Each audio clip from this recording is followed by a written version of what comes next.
With the United Football League season having just wrapped up, the Denver Broncos have signed one of the top players from the league on defense in cornerback Mario Goodrich from the Birmingham Stallions.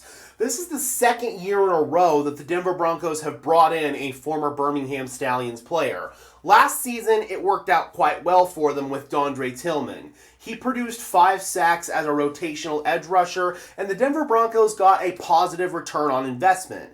This year, they're hoping Goodrich can do the same thing for them in the secondary. As far as Goodrich is concerned, he's a former undrafted free agent by the Philadelphia Eagles in 2022. He spent 2 seasons on their practice squad. He then had a cup of coffee last season with the Giants in training camp, didn't make the team, and ended up in the UFL this past spring, where he was a key piece on the Birmingham Stallions defense that made it all the way to the championship game. They couldn't win their 4th title in a row, but still, Goodrich actually kind of has some championship pedigree, being on the Philadelphia Eagles team that went to the Super Bowl back in the 2022 season, and being on this Birmingham Stallions team. And yes, it's still a championship even though it's a lesser league in the UFL. You still have to fight through adversity and whatnot. According to this tweet here from Chris Thomason, the Denver Broncos made room on the 90-man roster by waiving defensive back Tanner McAllister.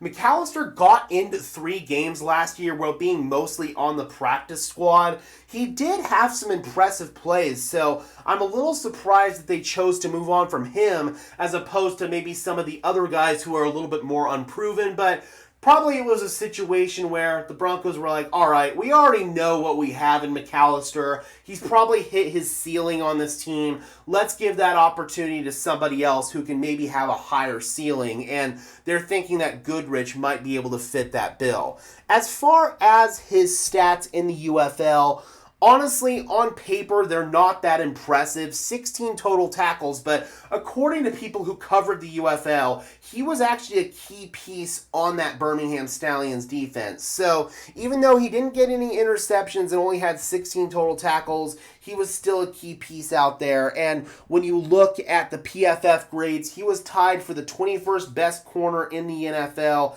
66.3 overall coverage grade. So we'll see if Goodrich can come in and compete for a role on this Denver Broncos team, most likely on the practice squad to start off at least, because the Broncos already have pretty serious depth in their cornerback room. But he's going to be competing with guys like Quentin Newsome, Jaden Robinson, Joshua Pickett, and then Reese Taylor in that defensive backfield for a possible spot on the practice squad. And we'll see if maybe he can get himself into a couple of games or two, or into a game or two. So we'll see what happens there, man. I really think that Mario Goodrich could carve himself out at least a practice squad spot. But again, there is some competition there, so it's not going to be an easy outing for him. Alright guys, be sure to leave a like on this video as well as subscribe and ring the bell so these videos appear in your notification feed. I would really appreciate it, guys. Those are both free and easy ways to show your support. It helps tell YouTube's algorithm to push us out, and it helps us get seen by more and more members of Broncos country just like you and me. And until next time, guys, I'm your host, Gage Madrid, saying peace out.